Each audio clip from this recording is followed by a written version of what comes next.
ఇప్పుడు మనం శ్రీ మహావిష్ణువు దగ్గర ఉండే అస్త్రాల గురించి మాట్లాడుకుందాం. ఫస్ట్ది నారాయణాస్త్రం. నారాయణాస్త్రం మన పురాణాల్లో చెప్పబడిన దాని ప్రకారం అయితే చాలా శక్తివంతమైంది అన్నమాట. ఎంత శక్తివంతమైంది అని అంటే దాన్ని ఎదిరించే కొద్దీ దాని శక్తి ఇంకా పెరిగిపోతూ ఉంటుంది అనమాట. ఒక పాయింట్ దగ్గరకు వచ్చేతలకి ఎనిమి దగ్గర దాన్ని ఎదిరించేంత శక్తి ఉండనంత వరకు పెరిగిపోద్ది. అప్పుడు ఆ ఎనిమిని అయితే చంపేస్తుంది అనమాట. అంత శక్తివంతమైంది అంటే ఎదుర్కొనే కొద్దీ దాని శక్తి పెరిగిపోతూ ఉంటుంది అనమాట. దీని ప్రాపర్ డిస్క్రిప్షన్ ఎలా ఉంటుంది అంటే ఒక్కసారి నారాయణాస్త్రాన్ని కానీ వాడితే ఎలా అవుతుంది అని అంటే మనకి ఏకాదశ రుద్రులు మీకు ఇందాక చెప్పాను, రౌద్రాస్త్రం ఒక రుద్రుడి యొక్క మొత్తం శక్తి అయితే దానికి వస్తుంది అన్నట్లుగా చెప్పాను కదా. ఈ నారాయణాస్త్రం కానీ ప్రయోగిస్తే ఏకాదశ రుద్రులు అంటే 11 మంది రుద్రులు ఆకాశం మొత్తం అయితే కప్పేస్తారనమాట. 11 మంది రుద్రులు ఆకాశం మొత్తం వచ్చి ఒక్కొక్కరి దగ్గర నుంచి లేకుంటే ఆకాశం నుంచి జడివానలాగా వెపన్స్ అయితే వస్తాయి అనమాట. చక్రాలు, గదలు, షార్ప్గా ఉండే యారోస్ అన్నీ ఒక్కసారిగా వచ్చేసేసి అన్ని శక్తివంతమైందే. ఒక్కొక్క చక్రానికి చాలా శక్తి ఉంటుంది అనమాట. అలాగే గదలు, దాని తర్వాత యారోస్ వీటన్నిటికీ ఉంటుంది. అవన్నీ కాకుండా ఏకాదశ రుద్రులు వచ్చారు కదా, వాళ్ళ దగ్గర నుంచి వచ్చే శక్తి, వాళ్ళ దగ్గర నుంచి వచ్చే ఈ నిప్పు ఇవన్నీ లేకుంటే ఫ్లేమ్స్ అవన్నీ కూడా వస్తూ ఉంటాయి అనమాట. ఇలా అన్ని సైడ్ల నుంచి ఎటు నుంచి మనం డిఫెండ్ చేసుకోవాలో తెలియనంతగా అన్ని రకాలైనటువంటి అస్త్రాలు అయితే వచ్చి ఎనిమిని అయితే డెస్ట్రాయ్ చేస్తూ ఉంటాయి అనమాట. అంత శక్తివంతమైంది. ఎదుర్కొనే కొద్దీ దాని శక్తి ఇంకా పెరిగిపోతూ ఉంటుంది. రుద్రుల యొక్క కోపం ఇంకా పెరిగిపోతూ ఉంటుంది అనమాట. దీనికి ఒకే ఒక్క పరిష్కారం ఏంటి అని అంటే మనకి మహాభారతంలోనే చెప్పడం జరిగింది. అన్ని అస్త్రాలు కానీ వదిలేసేసి మోకాల మీద కూర్చొని శరణు వేరడం, అప్పుడు మాత్రమే నారాయణాస్త్రం అయితే వదిలేస్తుంది అనమాట. ఈ ఒక్క లాజిక్ వచ్చేసేసి కృష్ణుడికి మాత్రమే తెలుసు కాబట్టి పాండవుల యొక్క సైన్యాన్ని కృష్ణుడే కాపాడుతాడు అనమాట. అశ్వత్థామ అయితే ఈ అస్త్రాన్ని అయితే వాడతాడు ద్రోణాచార్యుడి దగ్గర నుంచి తీసుకొని. ఇక్కడ ఇంకొక విషయం ఏంటి అని అంటే ప్రయోగించిన కొద్ది సమయంలోనే పాండవుల యొక్క ఒక అక్షౌహిణి సైన్యం మొత్తాన్ని నారాయణాస్త్రం అయితే చంపేస్తుంది అనమాట. అంటే ఆలోచించుకోండి, ఒకవేళ పాండవులు కానీ ఇంకా ఫైట్ చేస్తూ కానీ ఉంటే మొత్తం సైన్యాన్ని మొత్తాన్ని అదొకటే చంపేసి ఉండేదేమో. అంత శక్తివంతమైందనమాట. మహాభారతంలో వచ్చేసేసి ద్రోణుడి దగ్గర, అశ్వత్థామ దగ్గర అయితే అస్త్రం చెప్పబడింది. రామాయణంలో వచ్చేసేసి ఇంద్రజిత్తు దగ్గర అయితే ఉందని అయితే చెప్పబడింది. శ్రీ మహావిష్ణువు అన్నిటికంటే శక్తివంతమైన అస్త్రం వైష్ణవాస్త్రం. వైష్ణవాస్త్రం వచ్చి నారాయణాస్త్రం కంటే కూడా శక్తివంతమైందిగా అంటూ ఉంటారు అనమాట. ఎందుకు అంటే నారాయణాస్త్రానికి ఒక చిన్న లూప్ హోల్ ఉంది. అంటే అది ఎదిరించే కొద్దీ ఎంత పెద్దదైనా కానీ ఎదిరించకుండా అన్ని కానీ వదిలేశారంటే ధనస్సులు అవన్నీ, నారాయణాస్త్రం అయితే ఆగిపోతుంది అనమాట, ఏం చేయదు. కానీ వైష్ణవాస్త్రానికి అలాంటి రూల్స్ అన్నీ ఏమి ఉండవు అనమాట. ఒక్కసారి కానీ టార్గెట్ని కానీ గురిపెట్టి కానీ వదిలితే టార్గెట్ ఏదైనా కానీ, అంటే ఎలా అంటే అది హ్యూమన్ కానీ, రాక్షసుడు కానీ, ఏదన్నా పెద్ద పెద్ద కొండ కానీ, లేకుంటే ఇంక ఏదైనా కానీ, టార్గెట్ ఏదైనా కానీ, ఏ నేచర్ అయినా కానీ అది ఖచ్చితంగా వెళ్ళి డెస్ట్రాయ్ చేసేస్తుందంట. వైష్ణవాస్త్రాన్ని ఆపగలిగే ఇంకొక అస్త్రం వైష్ణవాస్త్రం మాత్రమే అయి ఉండాలి. లేదనంటే సాక్షాత్తు శ్రీ మహావిష్ణువే అయి ఉండాలి. లేదనంటే వైష్ణవాస్త్రం ఆగదు అని అయితే చెప్పబడింది. ఇప్పుడు మనం మహాభారతంలో కానీ తీసుకుంటే వైష్ణవాస్త్రం ఎక్కడ ప్రాపర్గా చెప్పబడిందంటే భగదత్తుడి దగ్గర అయితే చెప్పబడింది అనమాట. భగదత్తుడికి కూడా అంటే ఒక రకంగా మహావిష్ణువే ఇస్తాడని అయితే చెప్పొచ్చు అనమాట. దాని తర్వాత భగదత్తుడు వచ్చేసేసి దాన్ని అర్జునుడి మీదకి ఎప్పుడైతే వాడతాడో, అంటే అర్జునుడి దగ్గర కూడా వైష్ణవాస్త్రం ఉంది, శ్రీకృష్ణుడి దగ్గర నుంచి తీసుకునింది. కానీ ఏంటి అని అంటే భగదత్తుడి దగ్గర ఉండే వైష్ణవాస్త్రం చాలా గొప్పదన్నమాట. ఎందుకంటే దానికి ఇంకొక స్పెషల్ పవర్ కూడా ఉంటుంది అనమాట. అంటే ఎలా అంటే ఫెయిల్ అవ్వని పవర్ ఉంటుంది అనమాట. జస్ట్ లైక్ ఇప్పుడు మనం కర్ణుడి దగ్గర ఉండే ఆ శక్తి అస్త్రం కూడా ఎలాగ ఒకసారి వేస్తే ఎవరైనా చనిపోతారో అన్నట్లుగా ఉంటుంది చూడండి, అలాంటి ఒక స్పెషల్ ఎబిలిటీ అనుకోండి. సో అందుకనే శ్రీ మహావిష్ణువు అర్జునుడి కంటే ముందు అడ్డుగా వచ్చి ఆ వైష్ణవాస్త్రాన్ని తనలోకి తీసుకొని దాన్ని ఒక గార్లాండ్గా అయితే మార్చేస్తాడని అయితే మనం చదువుకున్నాం అనమాట. అందుకని మహాభారతంలో వచ్చి అర్జునుడి దగ్గర, కృష్ణుడి దగ్గర ఆబ్వియస్గా ఉంటుంది అనుకోండి. దాని తర్వాత భగదత్తుడి దగ్గర మాత్రమే వైష్ణవాస్త్రం ఉంది. రామాయణంలో ఓన్లీ రాముడి దగ్గర. ఎందుకు రాముడి దగ్గర అంటే పరశురాముడు వచ్చి రాముడిని టెస్ట్ చేసినప్పుడు రాముడు యూజ్ చేసే ఆ యారో వచ్చి వైష్ణవాస్త్రమే అనమాట. అది కూడా పరశురాముడు వేస్తాడు అన్నట్లుగా చెప్పబడింది. అందుకని శ్రీరాముడి దగ్గర కూడా వైష్ణవాస్త్రం ఉంది. ఇవి ఇప్పుడు మనం చెప్పుకోవాలి అంటే త్రిమూర్తుల దగ్గర ఉండే అన్ని రకాలైనటువంటి అస్త్రాలు. ఇక్కడ మెయిన్ ఏంటి అని అంటే త్రిమూర్తుల దగ్గర ఉండే అన్ని అస్త్రాలు చాలా శక్తివంతమైనవి, కానీ వాటిని యూజ్ చేసేది కూడా చాలా రేర్గా అన్నమాట. ఆ యూజ్ చేసిన ఒకసారి చాలా పెద్ద డిస్ట్రక్షన్ అయితే జరుగుతుంది, లేకుంటే ఎవరైనా స్పెషల్ వాళ్ళు చనిపోతారు. బట్ ఏంటి అని అంటే అవి యూజ్ చేసేది చాలా రేర్గా అన్నమాట. బట్ ఇప్పుడు నేను చెప్పబోయే మిగతా అస్త్రాలు వచ్చి ఇవే అన్నమాట అసలైన మ్యాజిక్ మహాభారతంలో, రామాయణంలో. ఎందుకనంటే వీటికి ఉండే ఆ ఎబిలిటీస్ ఉంటాయి చూడండి, అన్ని డిఫరెంట్ అనమాట. ఒక్కొక్క దానికి ఒక్కొక్క డిఫరెంట్ ఎబిలిటీ అయితే ఉంటుంది అనమాట. సో మనం ఇప్పుడు ఒక్కో దాని గురించి చెప్పుకుంటూ వద్దాం అనమాట. ఇవి ఇంకా చాలా ఇంట్రెస్టింగ్గా ఉంటాయి. ఒక్కోటి క్రేజీ పనులు అయితే చేస్తాయి అనమాట. సో వాటి గురించి అయితే విందాం చూడండి. వీటిల్నే మెయిన్గా ఎక్కువగా మహాభారతంలో, రామాయణంలో యూజ్ చేసింది అనమాట. మిగతా ఉండే అస్త్రాలు చాలా పెద్దవి కాబట్టి అవి తక్కువ యూజ్ చేశారు, వీటిని ఎక్కువ యూజ్ చేశారు. ఇప్పుడు మనం ఇంద్రుడి దగ్గర ఉండే అస్త్రాలు కానీ చూసుకుంటే ఇంద్రాస్త్ర అని అయితే ఒకటి ఉంటుంది అనమాట. అది కూడా చాలా శక్తివంతమైంది అనమాట, ఇంద్రుడి దగ్గర ఉండేది. అదేం చేస్తుంది అని అంటే ఒక్కసారిగా రిలీజ్ చేసే ఇంద్రాస్త్ర తనలాంటి రెప్లికాస్ని అయితే చాలా అయితే ప్రొడ్యూస్ చేస్తుంది అనమాట. అంటే తనలాంటి అస్త్రాలను చాలా చాలా ప్రొడ్యూస్ చేసి ఒక్కసారి ఆ అస్త్రాలన్నీ కలిసి ఒక్కసారిగా ఎనిమి మీద అయితే అటాక్ చేస్తాయి అనమాట. అంటే తనను తానే 4-5 సార్లుగా అంటే 4-5 కాదు, చాలా చాలా అస్త్రాలుగా సృష్టించుకొని అవన్నీ ఒక్కసారిగా వెళ్ళి ఎనిమిని అయితే డెస్ట్రాయ్ చేస్తాయి అనమాట. ఇది వచ్చి అర్జునుడి దగ్గర మాత్రమే ఉంది, డైరెక్ట్గా ఇంద్రుడి దగ్గర నుంచే తీసుకుంటాడు మహాభారతంలో. అంటే ఇంకా కొంతమంది దగ్గర ఉండొచ్చు, బట్ ఎక్కడ వాళ్ళ గురించి అయితే మెన్షన్ చేయలేదన్నమాట. ఇంద్రుడు అంటే అర్జునుడు యూజ్ చేసినట్లయితే చెప్పబడింది. ఇక రామాయణంలో చూసుకుంటే మేఘనాథుడి దగ్గర, రాముడి దగ్గర, లక్ష్మణుడి దగ్గర కూడా ఈ అస్త్రం ఉంది. తర్వాత రెండో అస్త్రం వాసవి శక్తి. వాసవి శక్తి వచ్చి ఇది స్పెషల్ అనమాట, అన్నిటికంటే చాలా స్పెషల్. ఎందుకు ఇది స్పెషల్ అని అంటే కర్ణుడు తన కవచ కుండలాలనే దానం చేసి దానికి బదులుగా తీసుకున్న అస్త్రం అనమాట. వాసవి శక్తి నార్మల్గా చెప్పాలి అని అంటే ఇంద్రుడి దగ్గర ఉండే శక్తివంతమైన వాటిల్లో అంటే టాప్ మోస్ట్ అయితే కాదు. ఎందుకు అనంటే వజ్రాయుధం అన్నిటికంటే టాప్ మోస్ట్ అనమాట. బట్ ఇది చాలా స్పెషల్ అనమాట. ఎందుకు అనంటే దీనికి ఒక వరం ఉంది, ఒక్కసారి వాడగలరు. వాడిన ఒక్కసారి ఆపోజిట్లో ఎవరున్నా కానీ వాళ్ళని చంపి మళ్ళీ ఇంద్రుడి దగ్గరికే వెళ్ళాలి అనే వరం, స్పెషల్ వరం అయితే ఈ వాసవి శక్తికి అయితే ఉందన్నమాట. ఇదే శక్తి అస్త్రం. దీన్ని కర్ణుడు తన కవచకుండలాలు చెప్పాను కదా వాటిని ఇచ్చి దానంగా రిటర్న్లో దీన్ని అయితే తీసుకుంటాడు అనమాట. ఇది మనందరికీ తెలుసు, దీన్ని అర్జునుడి కోసమే ఉండించుకుంటాడు అనమాట. ఎందుకంటే అర్జునుడిని చంపడానికి తన దగ్గర ఉండే ఒకే ఒక్క అవకాశం ఇది ఒక్కటే అనమాట. బట్ ఏం అవుతుందంటే దాని తర్వాత కృష్ణుడు ఇక తప్పక ఘటోద్గజుడి మీద వేసేలాగా చేస్తాడనమాట. దాని తర్వాత అలా ఆ అస్త్రం అయితే ఘటోద్గజుని అయితే చంపేస్తుంది. ఇది వాసవి శక్తి గురించి.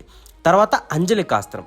అంజలికాస్త్రం అంటే ఏంటి అని అంటే దీనికి స్పెషల్ ఎబిలిటీ ఏంటంటే చాలా పెద్ద అస్త్రం అన్నట్లుగా చెప్తూ ఉంటారు. చాలా వేగంగా అయితే పయనిస్తుంది అంట, చాలా ఫాస్ట్గా అయితే వెళ్ళిపోతుంది అనమాట. చాలా ఫాస్ట్గా వెళ్ళి డిస్ట్రాయ్ చేస్తుంది ఎవరినైనా కానీ. సో ఈ అంజలికాస్త్రాన్నే అర్జునుడు అయితే చివరిగా వాడతాడనమాట కర్ణుని చంపడానికి. ఇప్పుడు ఈ అంజలిక అంటే ఇందాక చెప్పిన వాసవి శక్తి వచ్చి ఒక కర్ణుడి దగ్గర మాత్రమే ఉంది, ఇంకా అర్జునుడి దగ్గర ఎవరి దగ్గర లేదు. అలాగే రామాయణంలో కూడా అంత స్పెషల్ అస్త్ర మిగతా వాళ్ళ దగ్గర ఉందని ఎవరి దగ్గర చెప్పలేదన్నమాట. మేబీ నార్మల్ది ఉండొచ్చు, అది అంత పవర్ఫుల్ అయితే కాదు. బట్ ఈ స్పెషల్ది వచ్చి కర్ణుడి దగ్గర మాత్రమే ఉంది. అలాగే అంజలికాస్త్రం కూడా అర్జునుడి దగ్గర మాత్రమే ఉంది, అది డైరెక్ట్గా ఇంద్రుడి దగ్గర నుంచి అయితే తీసుకుంటాడు అనమాట. మిగతా వాళ్ళ దగ్గర ఈ అంజలికాస్త్రం ఉందని అయితే ఎక్కడ మెన్షన్ చేయలేదు, మేబీ ఉండొచ్చు ఉండకపోవచ్చు.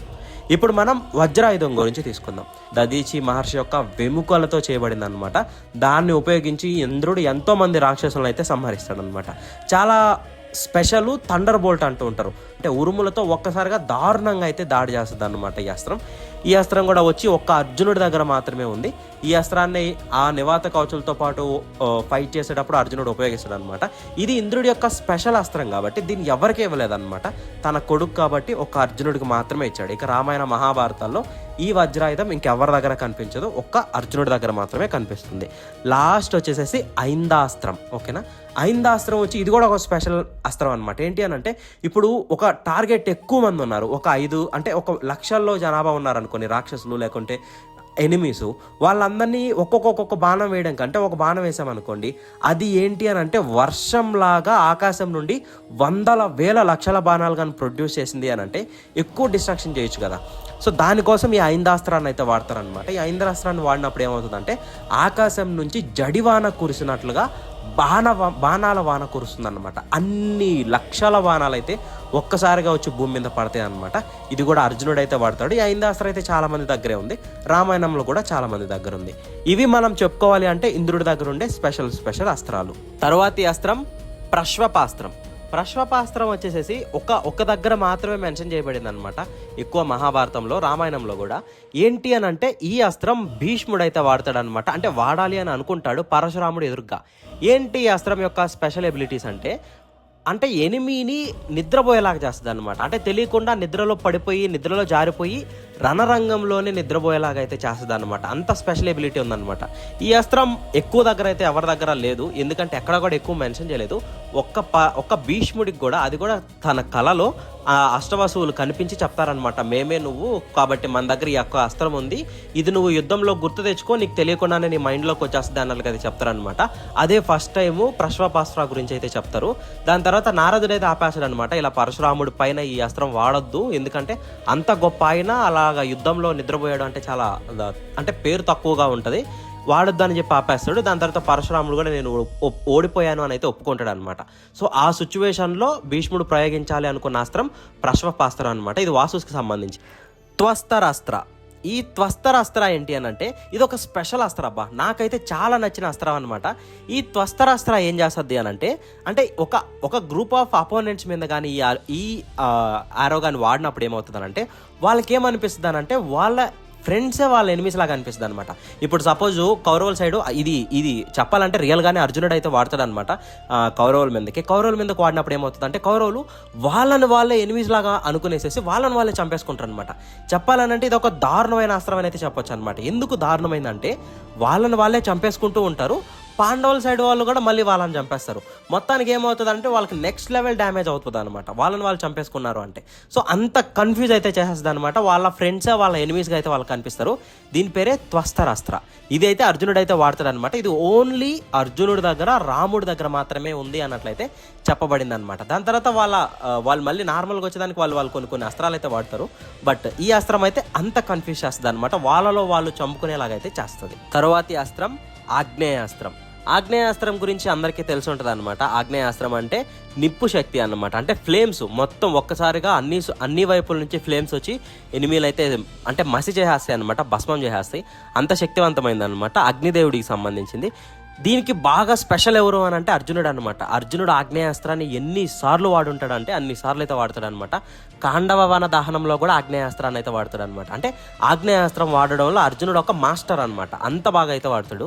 ఇక ఆగ్నేయాస్త్రం అందరి దగ్గర ఉంది, అందరూ ఆచార్యుల దగ్గర ఉంది. స్పెషల్ మెన్షన్ ఏంటి అని అంటే అశ్వత్థామ కూడా దీన్ని అంటే చాలా మందిని చంపడానికి అయితే వాడతాడు అనమాట కురుక్షేత్ర యుద్ధంలో. తర్వాత అస్త్రం వచ్చి వరుణాస్త్రం. వరుణాస్త్రం వచ్చేసేసి ఆగ్నేయాస్త్రానికి కౌంటర్గా అయితే చేస్తారనమాట. ఎందుకంటే వరుణాస్త్రం వచ్చేసేసి వరుణ దేవుడికి సంబంధించింది, అంటే నీటి దేవుడికి సంబంధించింది అనమాట. ఎప్పుడైతే నిప్పు ఉంటుందో దానికి ఆపోజిట్లో నీరు కానీ వాడారు అని అంటే ఆ రెండింటిని న్యూట్రలైజ్ అయిపోతాయి అనమాట. సో ఈ అస్త్రం కూడా ఏంటి అని అంటే పెద్ద వాటర్ సోర్స్ని అయితే క్రియేట్ చేస్తుంది అనమాట. లేదనంటే ఆగ్నేయాస్త్రానికి ఆపోజిట్గా కానీ వాడితే ఆగ్నేయాస్త్రాన్ని అయితే క్యాన్సిల్ చేస్తుంది. ఈ అస్త్రం కూడా అందరి దగ్గర అయితే ఉందన్నమాట, ఆల్మోస్ట్ వాళ్ళందరి దగ్గర అయితే ఉందనైతే మనం చెప్పుకోవచ్చు. తరువాతిది వరుణ పాశం అనమాట. ఇది కూడా వరుణ దేవుడికి సంబంధించింది. వరుణ పాశం అంటే ఏంటంటే ఇది ఒక ఉచ్చు లాంటిది అనమాట, ఒక వల లాంటిది. ఏం చేస్తుంది అని అంటే ఒక్కసారి ఎనిమీస్ మీద కానీ పడిన తర్వాత ఎనిమీని అటు ఇటు బయటికి పోనీయకుండా చేస్తుంది. దాని లోపల ఎనిమీని అయితే టార్చర్ చేస్తుంది అనమాట, తప్పు చేసిన వాళ్ళని అయితే టార్చర్ చేస్తుంది. దాని నుంచి ఎస్కేప్ కావడం అయితే అసలు అసాధ్యమని అయితే చెప్పొచ్చు అనమాట వరుణ పాశం దగ్గర నుంచి. ఈ అస్త్రం కూడా చాలా మంది దగ్గర అయితే ఉందన్నమాట. స్పెషల్ మెన్షన్స్ వచ్చేసి రాముడి దగ్గర, ఇంద్రజిత్ దగ్గర, అర్జునుడి దగ్గర కూడా ఉంది అన్నట్లయితే చెప్పబడింది. మిగతా వాళ్ళ దగ్గర కూడా ఉండుండొచ్చు. తరువాతి అస్త్రం మనవాస్త్ర. మనవాస్త్ర వచ్చేసేసి అంటే మనూస్ యొక్క సెలెస్టియల్ వెపన్ అనమాట.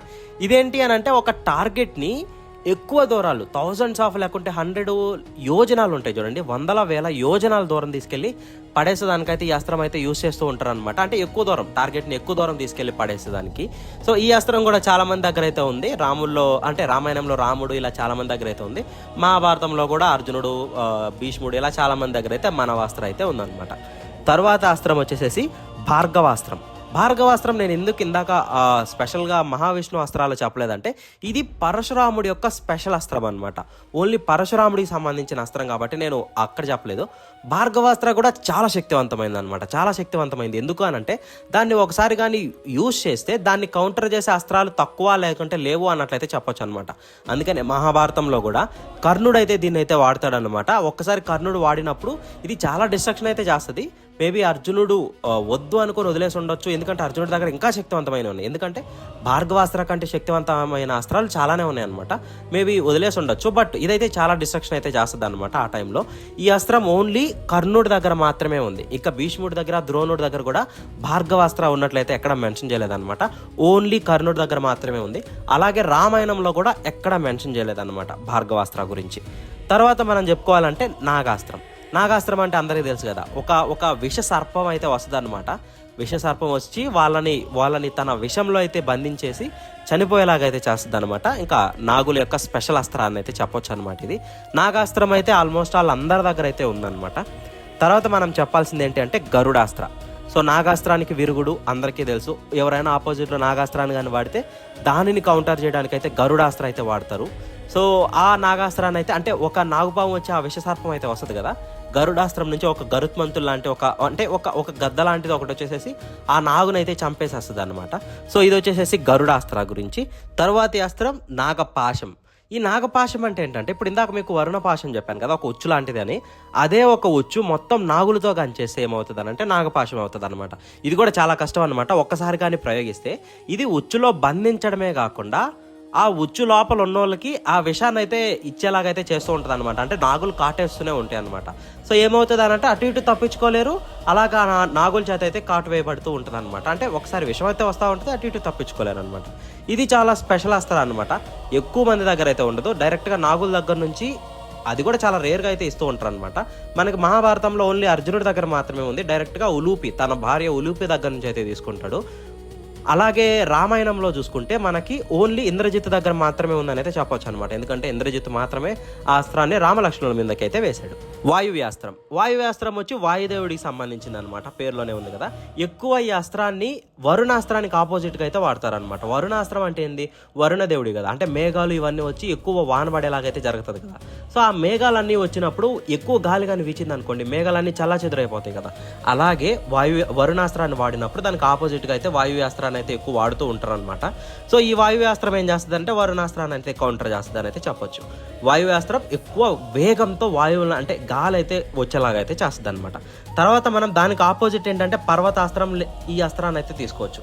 అంటే ఇప్పుడు ఎక్కువ గాలి వేస్తుంది అనుకోండి, దానికి ఆపోజిట్లో పెద్ద పెద్ద కొండలు పర్వతాలు కానీ ఉన్నాయనుకోండి, ఆ గాలి ఏం చేయలేదు కదా. సో మోస్ట్ ఆఫ్ ది కేసెస్లో వాయువ్యాస్త్రానికి ఆపోజిట్గా ఈ పర్వతాస్త్రాలు అయితే వాడుతూ ఉంటారంట, నేను చదివిన దాని ప్రకారం. సో పర్వతాస్త్రం అంటే ఇంకా ఉన్నట్టుండి ఒక్కసారిగా ఆ ప్లేస్లోనే ఉన్నట్టుండి పెద్ద పెద్ద పర్వతాలు లేకుంటే కొండలు అయితే పైకి లేస్తాయి అన్నమాట.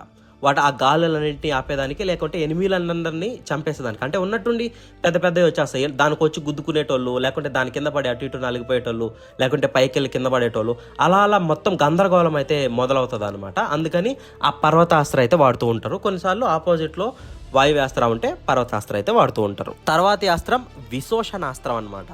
అంటే విశోషణాస్త్రం అంటే ఏంటి అంటే, ఒకసారి ఎవరైనా ఆపోజిట్లో వరుణాస్త్రాన్ని కాడి వాడేసేసి పెద్ద పెద్ద నీటి ఇవన్నీ వచ్చేసినాయి అనుకోండి, నీటి సోర్సెస్ ఇవన్నీ వచ్చేసినాయి అనుకోండి, వాటన్నిటిని ఇంకింపజేసేదానికి విశోషణాస్త్రాన్ని అయితే వాడతారనమాట. దీన్ని బెస్ట్ రిఫరెన్స్ ఎక్కడ చెప్పబడింది అని అంటే వనపర్వంలో అర్జునుడు వచ్చేసేసి అంటే నివాత కవచులతో యుద్ధం చేసేటప్పుడు అయితే వాడతారు అనమాట. వాళ్ళు ఏం చేస్తారంటే పెద్ద పెద్ద ఈ నీటి సోర్సులు అయితే జలధారలను అయితే కిందకు కురిపించేస్తారు. వాటన్నిటిని ఇంకింపజేయడానికి అర్జునుడు విశోషణాస్త్రాన్ని అయితే వాడతాడు అనమాట.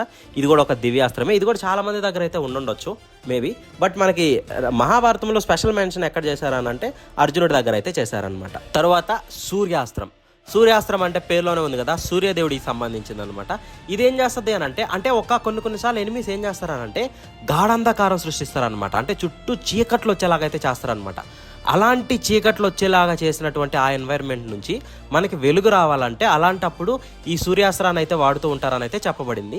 ఇంకోటి ఏంటి అని అంటే ఏవైనా సరే ఏదైనా వాటర్ బాడీస్, సేమ్ ఇందాకే మనం విశోషణాస్త్ర వాడారు కదా, అలాగే సూర్యాస్త్ర కానీ వాడినా ఎక్కువ ఫైర్ సూర్యుడి దగ్గర నుంచి ఆ వేడిమి అదంతా వచ్చి ఆ వాటర్ అంతటిని మొత్తం డ్రై అయిపోయేలాగా చేస్తుందని కూడా ఉందన్నమాట. సో రెండు రకాలుగా దీన్ని వాడచ్చు. ఏదైనా చీకట్లు ఉన్నప్పుడు దాన్ని అంతటిని బ్రైట్గా చేయడానికి ఆ సూర్యుడి వేడి అంటే సూర్యుడి వెలుతురు ద్వారా దానికైనా వాడతారు. లేదు అని అంటే ఇలాగా వాటర్ని కూడా ఇంకింపజేసే దానికి కూడా సూర్యాస్త్రాన్ని అయితే వాడతారనమాట. తర్వాత అస్త్రం సమ్మోహనాస్త్రం. సమ్మోహనాస్త్రం అంటే మనందరికీ తెలుసు, ఇది స్పెషల్ అనమాట. ఎక్కడ వాడతారంటే ఇది ఎక్కువ ఎవరి దగ్గర అయితే లేదని చెప్పొచ్చు. ఎందుకు అని అంటే విరాట యుద్ధంలో అర్జునుడు వాడేది సమ్మోహనాస్త్రం అనమాట. ఒక్కసారి మొత్తం కౌరవ ఆర్మీ మొత్తాన్ని తాను ఒక్కడే నిద్రపోయేలాగైతే ఆ బ్యాటిల్ ఫీల్డ్లోనే నిద్రపోయేలాగైతే చేస్తాడు అనమాట. అదేంటంటే ఒక్కసారి కానీ వాడితే దానికి ఇంకా విరుగుడు లేదు అన్నట్లుగా అయితే చెప్పొచ్చు అనమాట. అందుకనే ఈవెన్ భీష్ముడు కూడా దానికి రెస్పెక్ట్ ఇచ్చి పడిపోయినట్లుగా నటిస్తాడని అయితే మనకి చెప్పబడింది. సో ఇదైతే సమ్మోహనాస్త్రం అనమాట, అర్జునుడి దగ్గర అయితే ఉంది. చాలా స్పెషల్, ఉన్న ఎనిమిస్ అంతా నిద్రపోయేలాగైతే చేస్తుంది. తర్వాతి అస్త్రం ప్రజ్ఞాస్త్రం. ఈ ప్రజ్ఞాస్త్రం ఏంటి అని అంటే ఒకసారి సమ్మోహనాస్త్రంతో అందరూ పడిపోయారు అనుకోండి, వాళ్ళని మళ్ళీ పైకి లేపాలన్నా లేదనంటే వాళ్ళు ఆ నిద్ర నుంచి బయటికి రావాలి అని అనుకోండి. సో దానికోసం ఏంటి అని అంటే ఈ ప్రజ్ఞాస్త్రాన్ని అయితే వాడతారనమాట. ఇది కూడా చాలా తక్కువ దగ్గర అయితే ఉంది. అర్జునుడి దగ్గర, ద్రోణుడి దగ్గర అయితే ఉన్నట్లుగా అయితే చెప్పబడింది. అంటే వాళ్ళిద్దరైతే యూజ్ చేస్తారనమాట. సో ప్రజ్ఞాస్త్రం వచ్చేసేసి కౌంటర్ ఫర్ సమ్మోహనాస్త్ర అని అయితే మనం చెప్పొచ్చు. తర్వాత ఏంటి అని అంటే అంతర్ధానాస్త్ర. ఈ అంతర్ధానాస్త్ర వచ్చేసేసి కుబేరుడికి సంబంధించింది అనమాట. ఇది చాలా స్పెషల్ అనమాట. అంటే ఒక్కసారి ఒక పీపుల్ని కానీ, అంటే ఎవరైనా మనుషులు కానీ, ఒక ఎంటైర్ ప్లేస్ కానీ, లేకుంటే ఏదన్నా థింగ్స్ని కానీ, వాటన్నిటిని ఒక్కసారి మాయం చేసేసేదానికైతే అంతర్ధానాస్త్రాన్ని అయితే వాడతారనమాట. ఇది స్పెషల్ అస్త్రం అనమాట, కుబేరుడికి సంబంధించింది. ఈ అస్త్రం ఒక అర్జునుడి దగ్గర మాత్రమే ఉంది. ఇది డైరెక్ట్గా కుబేరుడి దగ్గర నుండే వనపర్వంలో అర్జునుడు అయితే తీసుకుంటాడనమాట. ఇంకా మిగతా వాళ్ళ దగ్గర ఉంది అన్నట్లయితే ఎక్కడా మెన్షన్ చేయలేదు. మేబీ లోయర్ లెవెల్ ఏమైనా ఉండుండొచ్చేమో. బట్ స్పెషల్ అంతర్ధానాస్త్ర ఏదైతే కుబేరుడు అయితే అర్జునుడికి ఇస్తాడో అది అర్జునుడి దగ్గర మాత్రమే ఉంది. ఒక్కసారి అంటే అర్జునుడు అనుకుంటే యుద్ధక్షేత్రంలో తనంతట తానే మాయమైపోతాడు అనమాట. మళ్ళీ కావాలనుకుంటే ప్రత్యక్షమవుతాడు, జస్ట్ లైక్ ఏ గాడ్. తర్వాతి అస్త్రం గంధర్వాస్త్రం అనమాట. గంధర్వాస్త్రం ఇది వచ్చేసేసి ఏంటంటే ఇది ఒక ఇల్యూషన్స్ని క్రియేట్ చేసే అస్త్రం అనమాట. అంటే మొత్తం మ్యాజిక్ అనమాట. తన ఎదురుగ్గా ఏ అంటే ఈ ఇల్యూషన్స్, తన ఎదురుగ్గా ఏ అంటే తనను భయపెట్టాలి అనుకోండి ఒక ఎనిమిని, ఆ ఇల్యూషన్స్ ఎలా ఉంటాయి అంటే భయపడేలాగా ఉంటాయి అనమాట. లేదు అంటే వాడిని చంపాలి అనే ఒక ఈ ఆలోచన కలిగించే ఒక ఇల్యూషన్స్ క్రియేట్ చేయాలనుకోండి, ఎవరో వచ్చి పొడుస్తున్నట్టు, ఒక రాక్షసు వచ్చి అంటే ఒక పెద్ద రాయి మిందేస్తున్నట్లు, ఇలా రకరకాలు అంటే ఇల్యూషన్స్ మేబీ ఎలాగైనా ఉండొచ్చు. సో ఇలాంటి రకరకాలైనటువంటి ఇల్యూజన్స్ని, లేదంటే ఒక సెలెస్టియల్ అపియరెన్స్ అన్నట్లు చెప్పొచ్చు అనమాట. అంటే ఎవరైనా గొప్పోళ్ళని మీ ఎదురుగా వస్తున్నట్లు మీరేం చేస్తారంటే ఫైట్ చేయకుండా వాళ్ళ ఎదురుగా వచ్చి ప్రణామాలు చేయడం, లేకుంటే వాళ్ళతో మాట్లాడడం. అంటే మిగతా వాళ్ళందరికీ మీరు వింతగా కనిపిస్తుంటారు. బట్ ఆ ఇల్యూజన్స్లో ఉన్న మీరు మాత్రం ఏంటి అని అంటే మీ ఎదురుగా ఎవరో ఉన్నట్లు, ఎవరితోనో మాట్లాడుతున్నట్లుగా అంత కన్ఫ్యూజ్ చేస్తుంది అనమాట ఈ అస్త్రం. ఈ గంధర్వాస్త్రం వచ్చేసి గంధర్వుల దగ్గర నుంచి అర్జునుడు అయితే తీసుకుంటాడు అనమాట. మిగతా వాళ్ళ దగ్గర కూడా ఉండుండొచ్చు, నేను ఎక్కువ చదవలేదు గంధర్వాస్త్రం గురించి. మిగతా వాటిలో మేబీ ఉండుండొచ్చు కూడా. తరువాతి అస్త్రం మోహిని అస్త్రం అనమాట. మోహిని అస్త్రం అంటే ఏంటి అని అంటే ఇది శ్రీ మహావిష్ణువు యొక్క అంటే ఫీమేల్ అవతారం అనొచ్చు మనం చెప్పాలి అని అంటే ఆ మోహిని అస్త్రంలోనే ఆ అమృతాన్ని అయితే తీసుకొస్తాడు కదండి. అలాగా మోహిని అస్త్రంకి అయితే సంబంధించింది అనమాట. మోహిని అస్త్రం ఇది ఏం చేస్తుంది అని అంటే వాళ్ళకి తెలియకుండానే ఒక మ్యాజిక్ లాంటిది క్రియేట్ చేస్తుంది అనమాట. ఒక మంచి స్మెల్, ఒక మంచి సాంగు. అంటే ఎలా అంటే వాళ్ళకి తెలియకుండానే వాళ్ళు నిద్రలోకి వెళ్ళిపోయి ఏదో మాయలో పడిపోయేసేసి అటు ఇటు కాకుండా అయిపోతూ ఉంటారు అనమాట. అంటే ఒక స్పెషల్ అనమాట. అంటే చెప్పాలంటే ఒక మంచి సాంగ్తో, ఒక మంచి వాయిస్తో, ఒక మంచి ఫీమేల్ వాయిస్తో, ఒక మంచి స్మెల్తో మీకు అలా అంటే చుట్టుపక్కల ఉన్నాయనుకోండి, మనకు తెలియకుండానే మరిచిపోతాం చూడండి. అంటే మనం ఏంటంటే యుద్ధం చేయమన్నమాట, దాంట్లోనే తిరుగుతూ ఉంటాం అనమాట. సో అలాంటి ఒక అస్త్రం అనమాట మోహిని అస్త్రం. ఇది కూడా అర్జునుడు వచ్చేసేసి నివాత కవచుల మీద అయితే వాడతాడనమాట, వాళ్ళు క్రియేట్ చేసిన ఇల్యూషన్స్ అన్నిటిని డెస్ట్రాయ్ చేయడానికి. తరువాతి అస్త్రం జ్యోతికాస్త్రం. జ్యోతికాస్త్ర కూడా వచ్చేసేసి ఒక జ్యోతిలాగా అనుకోండి, అంటే ఒక డార్క్ ఏరియాని బ్రైటన్ చేయడానికి అనమాట. జస్ట్ లైక్ సూర్యాస్త్ర లాగే అనుకోండి. ఇది కూడా చాలా మంది దగ్గర అయితే ఉందన్నమాట. సో ఇది ఒక బ్రైట్ వచ్చేదానికైతే దీన్ని ఎక్కువ అయితే వాడుతూ ఉంటారు అనమాట, చీకట్లని కమ్మేసిన సిచ్యువేషన్లో. తర్వాతి అస్త్రం రాక్షసాస్త్రం అనమాట. ఈ రాక్షసాస్త్ర ఏం చేస్తుంది అని అంటే పెద్ద పెద్ద డీమన్స్, పెద్ద శక్తులు ఉండే నెగిటివ్ ఫోర్సెస్ అవన్నీ ఒక్కసారిగా వచ్చేసేసి ఎనిమీస్ ముందు వచ్చేసేసి వాళ్ళని డెస్ట్రాయ్ చేస్తూ ఉంటాయి అనమాట. అంటే ఇది చెప్పాలంటే ఒక రాక్షసులకు సంబంధించింది అనుకోండి. పెద్ద రాక్షసులు ఒక్కసారిగా పుట్టేసేసి ఎనిమిలందరినీ చంపేస్తూ ఉంటారు కదా, అలాంటి అస్త్ర అనమాట రాక్షసాస్త్ర. ఈ అస్త్ర వచ్చేసేసి ఎక్కువ రాక్షసుల దగ్గర అయితే ఉందన్నమాట. రావణుడి దగ్గర, ఇంద్రజిత్తు దగ్గర అయితే మనం ప్రాపర్గా అయితే చెప్పొచ్చు అనమాట. దానికి సంబంధించిందే ఇంకొక రకమైనది అసురాస్త్ర అనమాట. ఇది కూడా సేమ్ అలాగే ఒక డార్క్ పవర్స్కి సంబంధించింది అనమాట. ఒక్కసారి చిమ్మ చీకట్లను సృష్టించి మనలో ఉండే ధైర్యాన్ని పోగొట్టేస్తుంది అనమాట. అలాంటి డార్క్ అయితే వస్తుంది అనమాట. దాని తర్వాత మొత్తం రాక్షసుల యొక్క ఆర్మీస్ అయితే ఒక్కసారిగా పుట్టుకొస్తాయి అనమాట. అంటే మన ధైర్యం అంతా కోల్పోయి ఉంటామో ఆ చీకట్ల వల్ల తెలియకుండానే ఒక నెగిటివ్ సోర్స్ అయితే మనలోకి వచ్చేస్తుంది. దాని తర్వాత ఆర్మీస్ అంటే డీమన్ ఆర్మీస్ అన్నీ ఉంటాయి కదా, అవన్నీ వచ్చి మన మీద అయితే యుద్ధం చేస్తూ ఉంటాయి అనమాట. సో ఏమవుతుందంటే మనకి ఎక్కువ డ్యామేజ్ అయితే జరుగుతుంది అనమాట. సో ఇలాంటి మ్యాజిక్గా ఉండే అస్త్రాలన్నీ ఎక్కువ రాక్షసుల దగ్గరే ఉంటాయి. సో ఇది కూడా అసురాస్కి సంబంధించింది అనమాట. ఇది వచ్చేసేసి అర్జునుడికి అయితే ఎలా కౌంటర్ చేయాలో కూడా తెలుసు అనమాట. సో ఇది రాక్షసాస్త్ర గురించి, అసురాస్త్ర గురించి. తరువాతి అస్త్రం భౌమాస్త్ర వచ్చేసేసి భూదేవికి సంబంధించింది అనమాట. ఆ భూమి అస్త్రం అంటే ఏంటి అని అంటే దీని స్పెషల్ ఏంటి అని అంటే ఒక్కసారి పెద్ద టన్నెల్స్, అంటే ఎలా అంటే స్వరంగాలే అనేసుకోండి, అంటే పెద్ద స్వరంగాలు లేదంటే పెద్ద లోయలు వచ్చేలాగైతే చేస్తుంది. ఏమవుతుంది అని అంటే ఎనిమీస్ వచ్చారనుకోండి, వాళ్ళు ఒక్కసారి దాంట్లో పడిపోయేదానికి ఛాన్సెస్ ఉంటాయి. లేదు మన వాళ్ళు అంటే ఎవరైతే వాళ్ళు యూజ్ చేస్తున్నారో వాళ్ళని కాపాడుకోవాలన్నా కానీ పెద్ద స్వరంగాలు వచ్చేలా చేసి దాని లోపలికి వెళ్ళి రక్షించుకునే ఇది కూడా ఉంటుంది అనమాట. సో 2 రకాలుగా అయితే భౌమాస్త్రాన్ని అయితే వాడుతూ ఉంటారు. ఈ అస్త్రం కూడా చాలా మంది దగ్గర అయితే ఉందన్నమాట, మహాభారత రామాయణాల్లో చెప్పొచ్చు మనం. తర్వాత చంద్రాస్త్రం ఈ చంద్రాస్త్రం వచ్చేసి చంద్రుడికి సంబంధించింది అనమాట. ఇది కూడా ఏంటి అని అంటే ఒక వెలుగు వచ్చేదానికి, లేదనంటే ఒక చల్లదనం వచ్చేదానికి, ఇలా కొన్ని రకాలుగా అయితే దీన్ని ఎక్కువ వాడుతుంటారంట. ఎక్కువ డిస్ట్రక్షన్స్ అయితే కాదు, కానీ ఇలాంటి సిచ్యువేషన్స్లో అయితే దీన్ని వాడుతూ ఉంటారంట.